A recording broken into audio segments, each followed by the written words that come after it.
Hey everybody, and welcome to the Master Level Marriage Podcast, where we discuss all things marriage and where you can discover the tools that you need to have a strong and healthy relationship. Our host, author, and marriage coach, Dr. Ronnie Gaines, will unpack many facets of a marital relationship as he dives into the dynamics of a marriage. In each episode, you will learn what it takes to succeed in your relationship and win in your marriage. Whether you are in the planning stages or have been married for several years, our desire is to help you grow and enrich your life as a couple and become a success story. Subscribe or follow us and be notified of each episode. Please leave us a review and help us help other couples. For more information, visit www.masterlevelmarriage.com. Thanks for checking us out. Now here's your host, Dr. Ronnie Gaines. Welcome to the Master Level Marriage Podcast. I'm your host, Dr. Ronnie Gaines, and I am so grateful that you are here with me listening today, whether you're out for a walk or whether you're jogging, whether you're in your car, working out at the gym. Maybe you're at work and you're listening to a podcast. Welcome to our next episode, part 2 of connecting in your marriage. You know, like I said in the last episode, a person came to me a few days ago and said, I'm just having problems connecting with my wife. I don't know what to do. And I began to listen to the story and I began to think about how they talked about connecting when they first got married and how they were connecting in all sorts of areas and everything was good. And then throughout the years, as they were married over an extended period of time, they seemed like they were kind of falling apart, kind of moving away from each other, and they were losing that connection. And so I created this content for that very purpose of learning how to connect with your wife or with your husband, connecting in your marriage. Now, last week we talked about this idea of self-reflecting. If you get an opportunity, go back and listen to that podcast. Many good things were said, and I believe if we implement those things, then we work toward this journey and this passage into connecting, or, we could say it this way, reconnecting in your marriage. And I believe it's possible, and I believe these are good tools, good points of implementing them in your relationship to bring your marriage back into alignment and begin to connect again. Listen, we don't want to have a roommate where we just live life daily and not enjoy our time together. When we start losing the connection, we start drifting apart, and we're living a different life. Let's enjoy our marriage. Let's come back and reconnect. And I want to say, before we jump into this first point, the second point of our part 2, thank you for subscribing and following this podcast. And if you're watching this on YouTube, subscribe, hit the bell, and you'll never miss a notification of the shows that we are uploading. And be ready for so much information overload that you will be able to create a healthy marriage. Now, in this part 2, again, we talked about self-reflecting. The second part of connecting in your marriage is having meaningful conversations. Basically, it's creating a space for emotional intimacy. Now, in the last episode, we talked about emotional intelligence. So go back and listen to that episode and hear the point on emotional intelligence, and it'll bring you up to a place where you kind of learn about the emotional intimacy, because I believe that this emotional intimacy, this truly fosters a deep connection with your spouse as we learn to listen and understand and get closer and be more intimate emotionally. And there's many ways you can become intimate as a couple, but become intimate in your emotions, emotionally attuned to your spouse. And there's a lot of challenges out there. There's a lot of challenges in your relationship that cause you to have these types of conversations. And one of those if you have kids, you know that kids are a distraction of sitting down and actually having a meaningful conversation.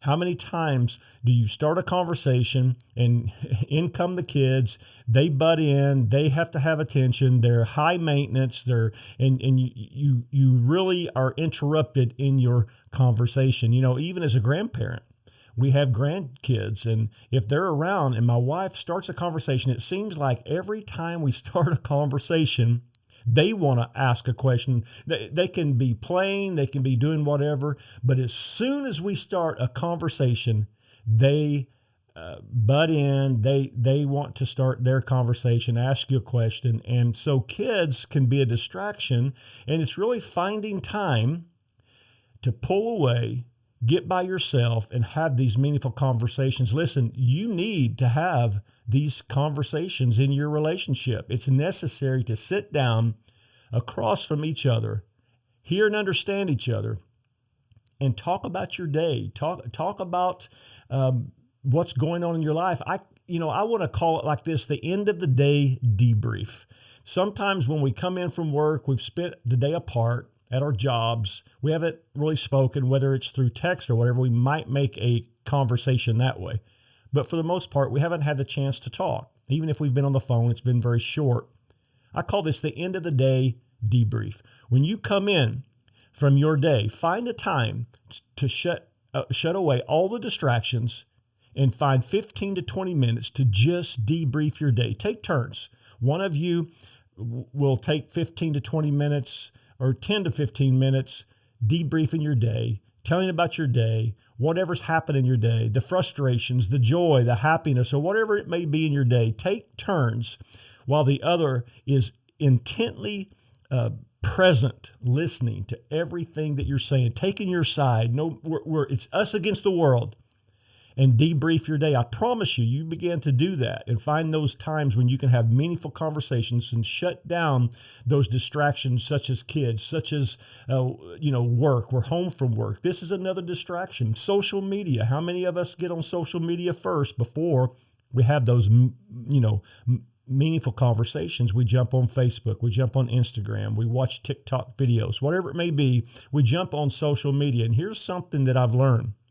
Social media becomes a distraction for your relationship. We spend more time on social media than we do talking and having these meaningful conversations. I know one time my wife and I, we went out to eat, and it was our date night. And we had sat down to the table and had ordered our food, waiting on the food. And I pulled my phone out and I pulled up a text. Someone was texting me and I was reading it. And I'd been on this text for a little bit, kind of texting back and forth. And finally, my wife looked at me. She got my attention, and I looked up. And she said, "I guess I'm going to have to put my face on that phone." Well, it hit me really hard that I wasn't spending that moment with her. I wasn't being present with her at the moment. I was on my phone, and she felt neglected. And so that was a wake-up call for both of us, that we're going to put our phones aside.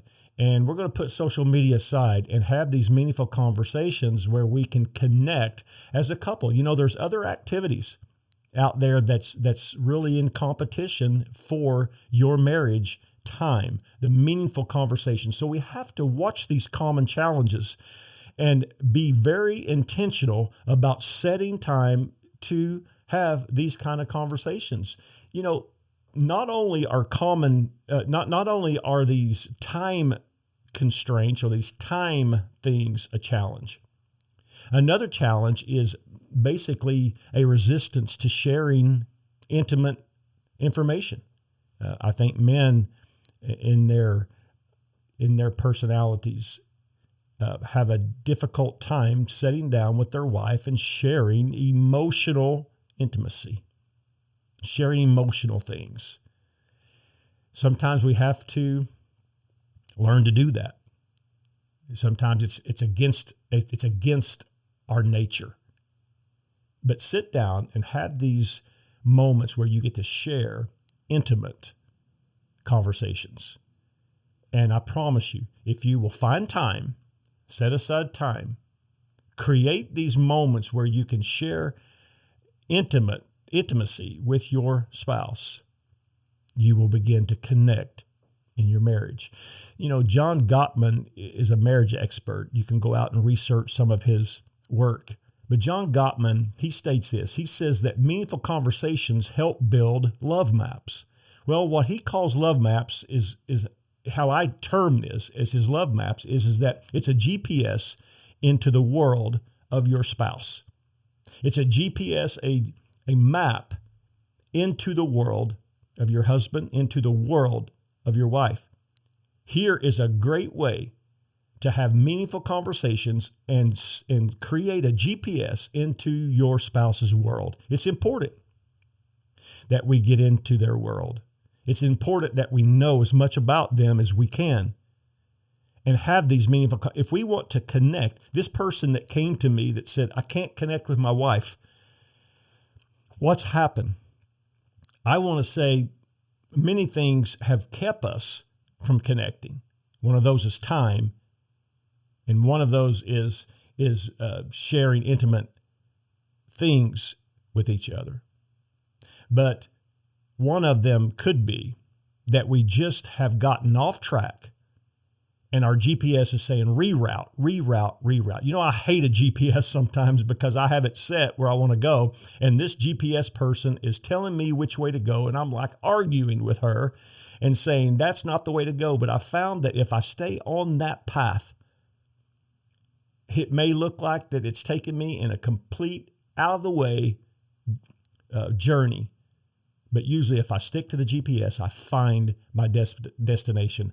And really the GPS in our modern GPSs, what they do a lot of times is they help us bypass accidents on the road, helps us bypass work that's being done on the highways. It takes us the fastest, shortest route.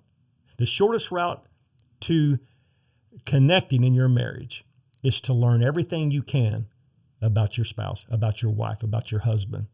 Learn everything. Who's their best friend? Who was their best friend growing up? Do you know that? Can you answer that for your spouse? Who was their best friend? Can you answer what their dream vacation is? If they could tell you right now, this is my dream vacation, would that be your answer if I ask you that? Do you know their dream vacation? Do you know their dreams? What's their dreams and their aspirations? What is it about them that they dream for their life? What do they dream about for the life of you two together? What will your marriage look like to them in 10 years? What do they want their marriage to look like in 25 years? What do they want it to look like in 30, 40, 50, 60? Where do you want to be? What do you want to be doing? What's your dreams 25 to 50 years from now? Share some of your hurts. These are the kinds of things that helps build this love map, this GPS into the life of your spouse. If you want to connect and connect well, if you want to reconnect, the first thing that I would tell you is to have meaningful conversations. Self-reflect, but have meaningful conversations where you put aside things and make time to talk. Make time to have meaningful conversations. Put aside those things that are distractions and start having these meaningful. Put the kids to bed. Make them go to the other room and threaten them and tell them if they come out of that room, there's going to be all heck to pay. Put them in another room. Get off your phones. Come on, men, ladies, get off your phone. Social media is going to be waiting there for you. Facebook will be waiting when you get back from your meaningful conversation. Most of those people on your Facebook page don't care anything about you. They're not really friends. You may say you have 2,000 friends, but they don't really care about your marriage. They don't care about you. They're just friends on Facebook. You're not going to miss anything. Get off of social media and spend some time in meaningful conversations. Regulate your activities. Sometimes you have to say no to some things. If you say yes to something, you're saying no to something else. And sometimes you have to say no. Some of maybe your work or clients or whatever really tries to get your time and get your schedule. Here's what I want you to do in the next few days, the next few weeks. I want you to develop space for meaningful conversations. And how do you do that? First of all, one of you need to take ownership of the time that you spend in a meaningful conversation. Take ownership. One of you. That way, that person is always making sure that the time is set. The second thing is put it on your calendar. Put it as an appointment and stick to that appointment. If someone says, hey, I need you to come here. I need you to do this. I need you to go here for me. I need an appointment. I've already got that block of time set out as an appointment. It is in my calendar. You don't have to tell them what it is. Just tell them I have an appointment. And that appointment is with your wife or with your husband to have a meaningful conversation and begin to connect or reconnect all over again. The third thing is to be disciplined. Make sure that you consistently, over an extended period of time, connect with meaningful conversations. I hope you've enjoyed this episode today in the second part of our series about connecting in your marriage. We've talked about self-reflection and now meaningful conversations. So stop this podcast. When you're done, turn it off. Go to your spouse, go to your wife, go to your husband, and find 15 to 20 minutes to have a meaningful conversation. And also, if you get a chance, scroll down, click on where you can place a comment or a question, and let's make that part of a future show. Write a review, rate this show. Tell me what's on your mind, and subscribe and follow, and never miss another opportunity to hear one of these episodes. And remember this: be your best self, live out your full potential, and experience your best marriage. I'll see you on the next show.